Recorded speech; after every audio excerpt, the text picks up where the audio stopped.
आ रहे बुलडोजर, शुभेंदु का full action. देखिए जरा, एक तस्वीर वायरल है सोशल मीडिया पर, आप देख रहे हैं, ये बुलडोजर जा रहे हैं और कहा जा रहा है ये बुलडोजर ऑर्डर किए गए हैं बंगाल में, और दावा ये किया जा रहा है कि ये जेसीबी यूपी से बंगाल जा रही है।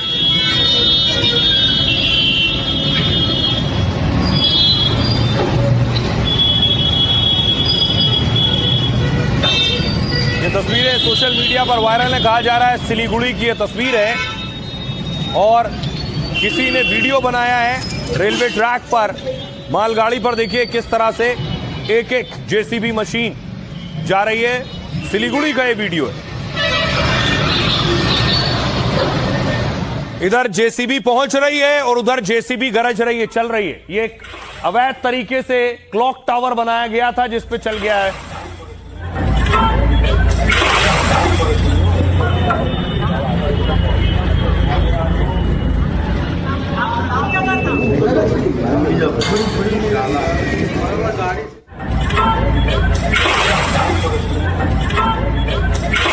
और इतना ही नहीं, एक और इलाका जहां सबसे ज्यादा बुलडोजर एक्शन हो रहा है, कोलकाता में बुलडोजर पहुंचा और बुलडोजर पे बवाल भी हुआ है।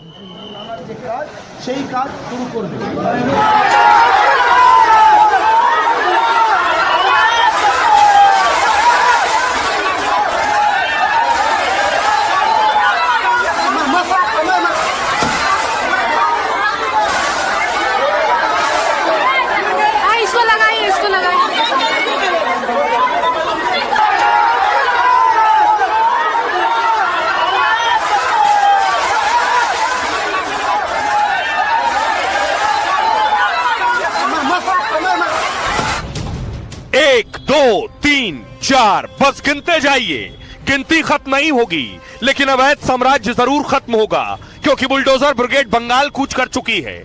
मकसद है अतिक्रमण, अवैध कब्जे और माफिया का सफाया। द डिस्ट्रॉयर की तैनाती जब से बंगाल में होने लगी है, गुंडे बदमाशों और माफिया गैंग में खलबली मची है। वो जानते हैं ममता की तरह शुभेंदु राहत नहीं देंगे, बल्कि फुल एक्शन होगा और पीला पंजा चलेगा। अब देखिए जरा, बुलडोजर पहुंच भी रहे हैं, बुलडोजर चल भी रहे हैं। कहां कहां एक्शन हो रहा है बंगाल में, ये मैं आपको दिखाऊं। सबसे पहले ये तस्वीर देखिए, बंगाल में शुभेंदु की सरकार बनते ही बुलडोजर कार्रवाई शुरू हो गई है और दावा है कि यूपी से 2 दर्जन बुलडोजर बंगाल मंगवाए गए। यह दावा पश्चिम बंगाल से ही बीजेपी के सांसद राजू बिस्टा ने किया है, जिन्होंने भी अवैध निर्माण कर रखा है उसे खुद ही लोग तोड़ देंगे, नहीं तो जेसीबी से कार्रवाई होगी तो फिर नुकसान काफी ज्यादा होगा।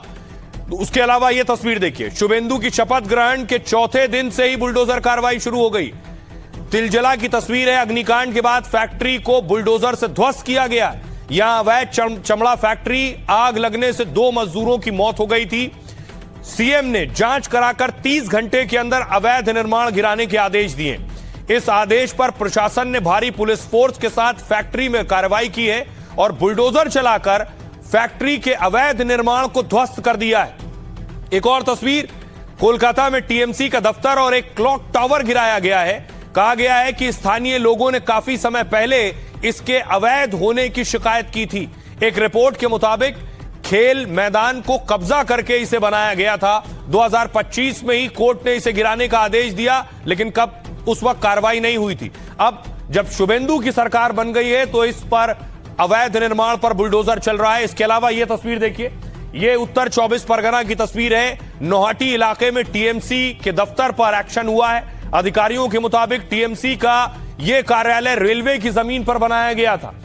शपथ के बाद शुभेंदु ने कहा था कि वो अवैध निर्माण पर जीरो टॉलरेंस नीति अपनाएंगे। अवैध निर्माण को लेकर बिजली आपूर्ति पूरी तरह से बंद करने के आदेश दिए गए हैं। तिलजला, मोमिनपुर जैसे क्षेत्रों में अवैध कारखानों की बिजली काटने के निर्देश दिए गए। फिलहाल शुभेंदु की सरकार में बंगाल में बुलडोजर की कार्रवाई लगातार जारी है। आइए अब आपको सुनवाता हूं, सुनिए जरा सियासतदानों को। अयोध्या में राम मंदिर बन गया, काशी में काशी विश्वनाथ धाम बन गया। क्या ये काम सपा, बसपा और कांग्रेस के लोग कर पाते? ये लोग तो बाधा थे इसमें, और बाधा थे इसलिए इस बाधा को अभी पश्चिमी बंगाल की जनता ने भी उखाड़ फेंक दिया है, हमेशा के लिए उखाड़ फेंक दिया है। उन्होंने भी कहा डबल इंजन सरकार का लाभ यूपी ले रहा है, बिहार ले रहा है, तो बंगाल भी लेगा। और बंगाल की जनता ने क्या उत्साह दिखाया, आपने बंगाल की रैली देखी होगी, बंगाल के अंदर उत्साह देखा होगा, और अब बंगाल के अंदर चलने वाला ऑपरेशन भी आप देख रहे होंगे। देखिए, मैं आपको ये कहना चाहता हूँ, उसको पहले आइडेंटिफाई किया जा रहा है। आइडेंटिफाई करने के बाद मैं एडवांस में यूपी से 2 दर्जन जेसीबी मैं ऑर्डर दे चुका हूँ। और मैं फिर कहना चाहता हूँ, जिन्होंने भी इलीगल घर बना रखे हैं, कंस्ट्रक्शन कर रखा है, मॉल बना रखे हैं, सरकारी जमीन पे कब्जा कर रखा है, अपने से तुलवा लो, वो ज्यादा अच्छा होगा। क्योंकि जब जेसीबी तोड़ेगा तो और चीजों का भी नुकसान हो सकता है। इससे बचने के लिए आप खुद उसकी तोड़ाई कर लो। अच्छी बात है, बंगाल के लोगों को देखने दीजिए कि उनको बुलडोजर का कल्चर चाहिए कि नहीं। अगर बुलडोजर का कल्चर चाहिए तो बीजेपी रहेगा, और अगर शांति संप्रीति का कल्चर चाहिए तो ममता बनर्जी दोबारा वापस आएगी। तो एक बवाल बुलडोजर को लेकर, दूसरा बवाल आज शुक्रवार का दिन था, सड़क पर नमाज पढ़ने पर पाबंदी थी, और उसके बाद जब नमाजी पहुंचे तो नारेबाजी शुरू हो गई, लोग सड़कों पर नारे लगाने लगे, क्योंकि बंगाल में अब तक सड़क पर नमाज हुआ करती थी।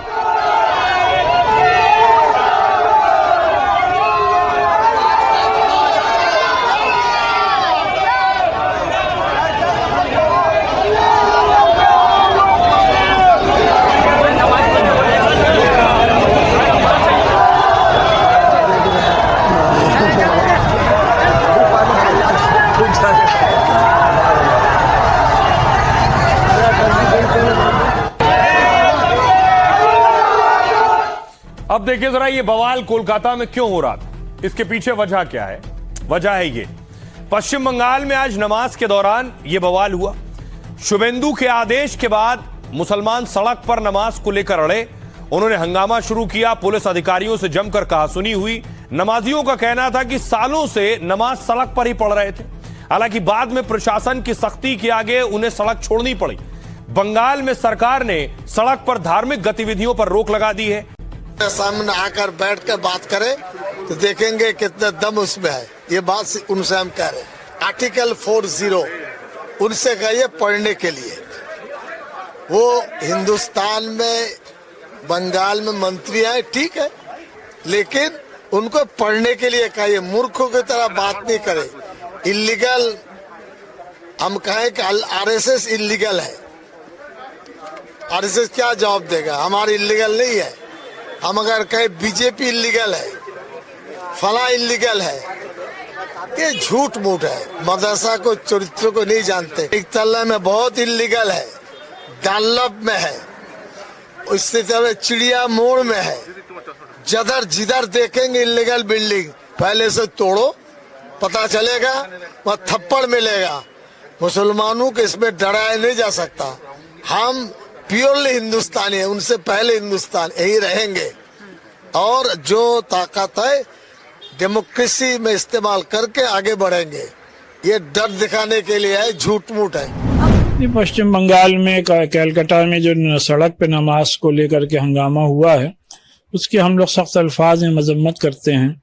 और हम लोग का हमेशा से मानना है कि जितनी भी रिलीजियस एक्टिविटीज हैं वो सभी को अपने अपने प्लेसेस ऑफ वर्शिप में करनी चाहिए, अपनी इबादत गाहों में करनी चाहिए। यहाँ कहीं विवाद की दिक्कत हो, मुस्लिम समाज को चाहिए कि वो अगर जगह मस्जिद में कम है तो दो बार भी नमाज पढ़, 2 नमाजें अलग अलग करें ताकि दूसरे समाज को तकलीफ ना हो।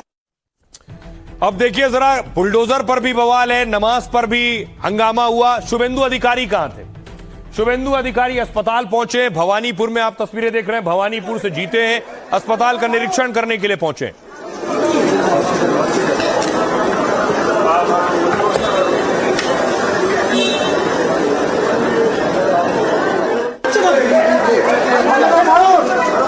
अब देखिए जरा एक्शन क्या हो रहा है। टीएमसी नेताओं पर एक्शन हो रहा है। बहुत से लोग इसे राजनीतिक प्रतिशोध भी कहेंगे, लेकिन तस्वीर देखिए, डीसीपी शांतनु को ईडी ने गिरफ्तार किया है। ये ममता बनर्जी के करीबी बताए जाते हैं।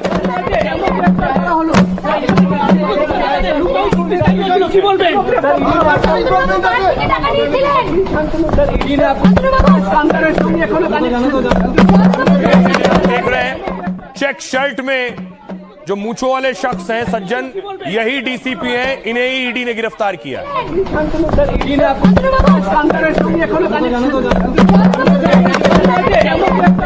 उसके अलावा देखिए टीएमसी के रतिन घोष हैं, ईडी के सामने पेश हुए रतिन घोष।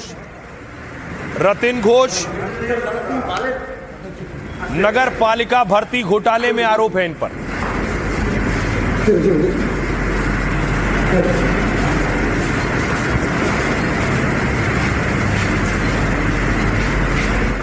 एक और टीएमसी नेता को देखिए जरा, बांकुरा में टीएमसी नेता श्याम सुंदर दत्ता की गिरफ्तारी हुई है।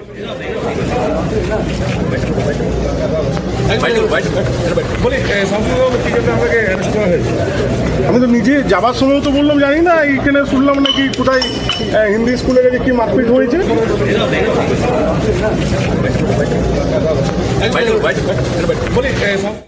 श्याम सुंदर पर आरोप है हिंसा का और उसके बाद इनकी गिरफ्तारी हुई है। अब देखिए जरा कैसे एक्शन हो रहा है एक एक पर और क्यों हो रहा।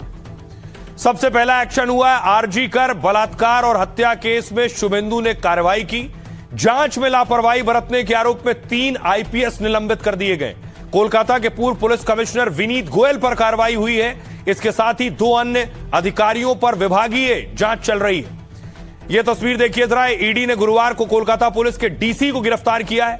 डिप्टी कमिश्नर शांतनु सिन्हा पर वसूली जमीन हड़पने का आरोप है और पिछले महीने ईडी ने शांतनु सिन्हा के घर पर छापेमारी की थी। ईडी रेड में शांतनु सिन्हा के घर से कई आपत्तिजनक दस्तावेज मिले हैं। जांच में सहयोग न करने पर शांतनु को गिरफ्तार कर लिया गया। अगला एक्शन हुआ नौकरी घोटाले में। ममता सरकार के पूर्व मंत्री सुजीत बोस गिरफ्तार हो गए हैं। ईडी ने नगर पालिका भर्ती घोटाले मामले में एक्शन लिया। सुजीत बोस पर आरोप है कि उन्होंने भर्ती में करोड़ों की धांधली की। क्लर्क और सफाई कर्मी को नौकरी दिलाने के लिए करोड़ों रुपए ऐंठे हैं। आरोपी पर लोगों से लग्जरी फ्लैट वसूलने का भी आरोप है। अगला नाम नगर पालिका भर्ती घोटाले में टीएमसी के पूर्व मंत्री रतिन घोष का नाम है। ईडी ने जब इन्हें सम्मन भेजा तो स्वास्थ्य कारणों का हवाला देकर नहीं गए। आज पहली बार वो ईडी दफ्तर में पूछताछ के लिए पेश हुए। सुनिए जरा इस एक्शन पर क्या कुछ कह रहे हैं शुभेंदु अधिकारी और बाकी नेता। मैंने 3 पुलिस ऑफिसर के खिलाफ कार्रवाई के आदेश दिए हैं। इन तीनों के खिलाफ विभागीय कार्रवाई जल्द शुरू होगी। कई अपराधी हैं, उनकी सरगना ममता बनर्जी हैं। अगर उन्हें पकड़ा गया और जेल में डाल दिया गया तो सभी अपराधियों के नाम सामने आ जाएंगे। बहुत बड़ा एक कॉन्स्पिरेसी है, इसमें एक्स मुख्यमंत्री ममता बनर्जी, टीएमसी सरकार पूरा इन्वॉल्व है। तो हम लोग यही चाहते हैं कि न्याय मिले और 4 जन जिसको आज 3 जन जिसको आज सस्पेंड किया गया, हम लोग बहुत खुश हैं, बहुत खुश हैं। और भी तृणमूल का आला कमांड लोगों का नाम भी सामने आ जाएगा, कारण ये लोग सब चोरी का साथ दिया। इसीलिए मैं बोल रहा हूँ ये जो ईडी ने गिरफ्तार किया एक सही निर्णय, सही गिरफ्तार किया और पहले गिरफ्तार होना चाहिए था, लेकिन देर से भी सही गिरफ्तार हुआ और ये दुर्नीति का सारे मूलोच्छेद होगा। इनको खिलाफ पहले ही भी कदम उठाना चाहिए, कार्रवाई करना चाहिए। आज का दिन में ये होना ही था, हो गया। कड़ा से कड़ा कार्रवाई करना चाहिए, इनको छाड़ नहीं देना चाहिए। अब देखिए कुछ दिलचस्प तस्वीर आई बंगाल विधानसभा के अंदर से। पहली तस्वीर देखिए जरा, शुभेंदु अधिकारी ने स्पीकर का हाथ पकड़ा, नए नियुक्त स्पीकर हाथ पकड़ा और हाथ पकड़कर देखिए कुर्सी तक बिठाने ले गए शुभेंदु अधिकारी।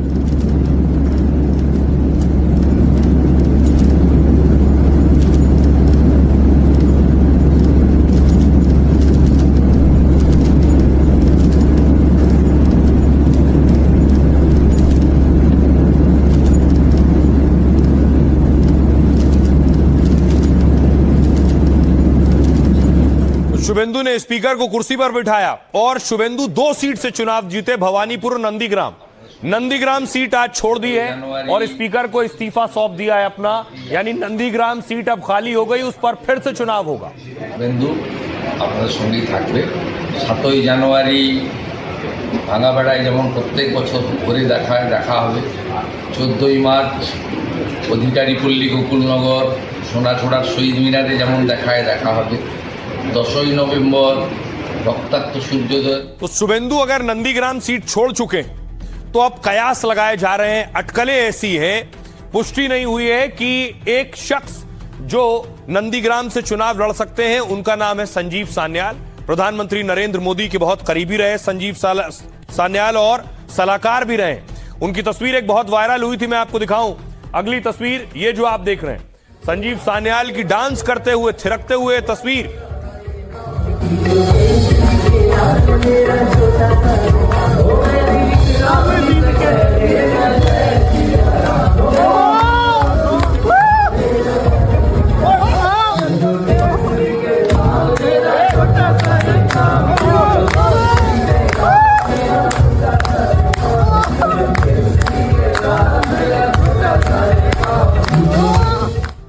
तो यही संजीव सान्याल हैं, उनका ये वीडियो खूब वायरल हुआ। अब अटकलें उनको लेकर क्या है?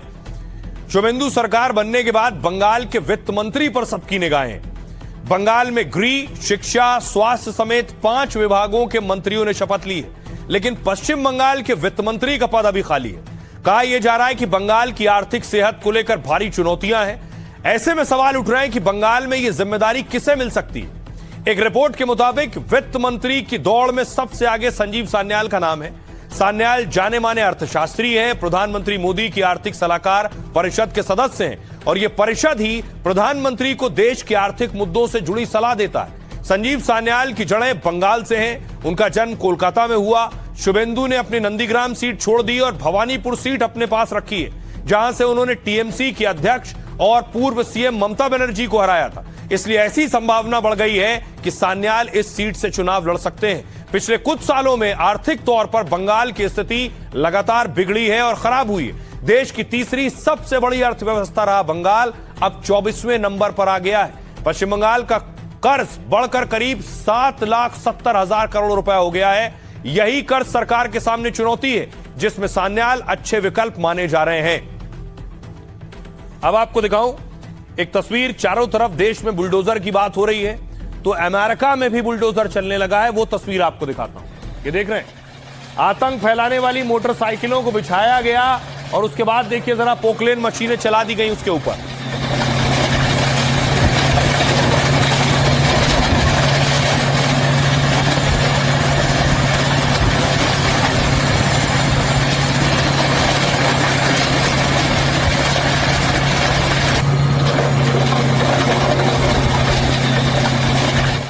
और आइए खबरों में आगे बढ़ते हैं। वो खबर जिसका सरोकार सीधे आपकी जेब से। पेट्रोल डीजल हो गया महंगा, तेल के दाम बढ़ गए। प्रधानमंत्री ने अपील भी की थी, देखिए अपील का पालन शुरू हो गया है।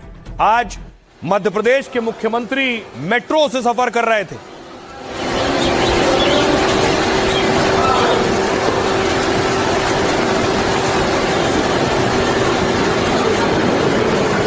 मोहन यादव ने दिल्ली मेट्रो में सफर किया।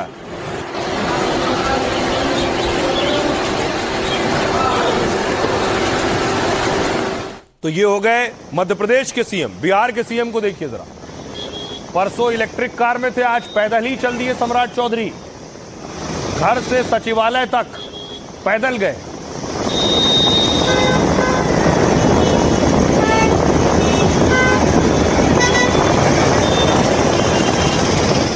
अगली तस्वीर देखिए, एक और मंत्री, दिल्ली के मंत्री को, प्रवेश वर्मा को आप देख रहे हैं, डिप्टी सीएम है जो साइकिल से जा रहे हैं।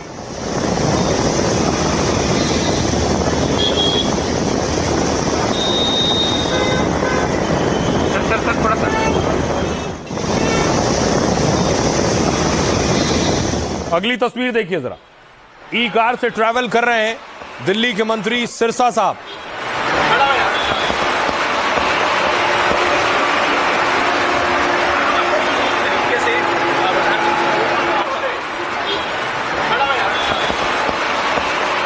आइए अब आपको बताऊं कि तेल के दाम बढ़ गए हैं। तेल के दामों में कितना इजाफा हुआ है आपके शहर में, वो देखिए जरा। सबसे पहले दिल्ली में पेट्रोल के दाम हो गए 97 रुपए 77 पैसे, डीजल 90 रुपए 67 पैसे। कोलकाता में पेट्रोल 108 रुपए 74 पैसे, डीजल 95 रुपए 13 पैसे। मुंबई में पेट्रोल 106 रुपए 68 पैसे और डीजल 93 रुपए 14 पैसे।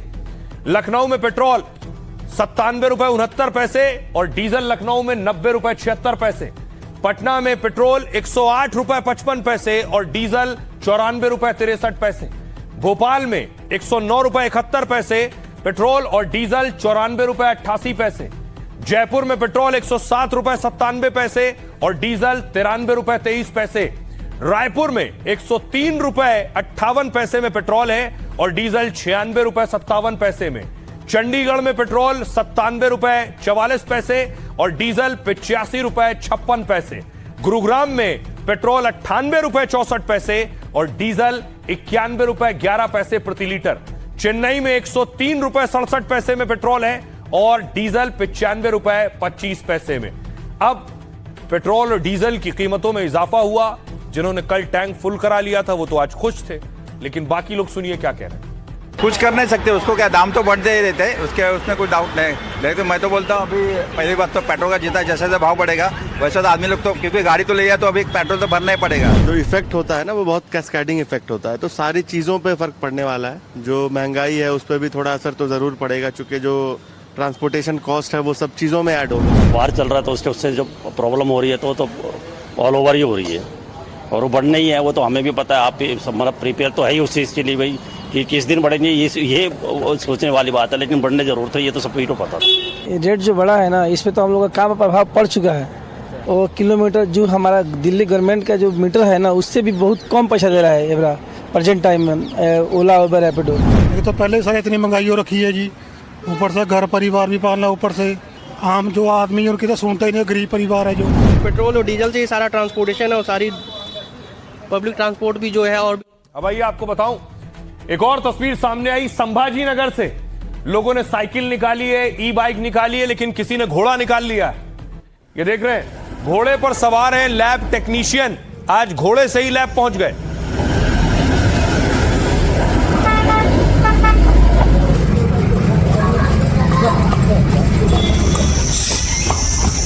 अब आपको बताऊं किस जगह सबसे महंगा मिल रहा है तेल और कौन से शहर में सबसे सस्ता मिल रहा है तेल। 3 रुपए दाम बढ़ने के बावजूद देखिए, सबसे महंगा मिल रहा है हैदराबाद में और सबसे सस्ता मिल रहा है लखनऊ देहरादून में। लखनऊ में पेट्रोल मिल रहा है 97 रुपए 69 पैसे और डीजल है 90 रुपए 76 पैसे। हैदराबाद में पेट्रोल है 110 रुपए 89 पैसे और डीजल है 98 रुपए 96 पैसे। कुछ शहरों में पेट्रोल 100 के पार पहुंच चुका है। तेलंगाना की राजधानी हैदराबाद में रेट सबसे ज्यादा है। हैदराबाद में पेट्रोल की कीमत 110 रुपए 89 पैसे और जबकि उत्तर प्रदेश के कई शहरों में यह कीमत 100 रुपए से नीचे। इसके पीछे वजह यह है कि वैट की वजह से कीमतों पर असर है। वैट राज्य सरकारें लगाती। उत्तर प्रदेश में वैट की दर है 19.36%। तेलंगाना में यही वैट की दर है 35.20%। लेकिन देश में सबसे सस्ता पेट्रोल देहरादून और लखनऊ में ही मिल रहा है। आइए अब आपको सुनवाता हूं, सुनिए जरा मार्केट एक्सपर्ट क्या कह रहे हैं। लोगों से प्राइम मिनिस्टर जी ने आग्रह किया कि हमें पेट्रोल बचानी चाहिए, डीजल बचानी चाहिए, क्योंकि हम डॉलर हमारा ज्यादा खर्च हो रहा है। ऑलमोस्ट हमारा जो आप समझिए जब क्रूड का भाव था 70 के आसपास, 65 के आसपास था, वहां से आप देखेंगे तो डबल हो गया ऑलमोस्ट। और हमारा करेंसी भी उस प्रोपोर्शनेट में अगर देखेंगे तो करीब 6 महीने के अंदर 85 वाला 96 हो गया। 10-11 रुपए का डिप्रिसिएशन हुआ रूपी में, तो वो एक चिंता का विषय है। इतना फास्ट नहीं होना चाहिए, थोड़े समय में, थोड़े दिनों में ये भी न्यूट्रलाइज हो जाएगा।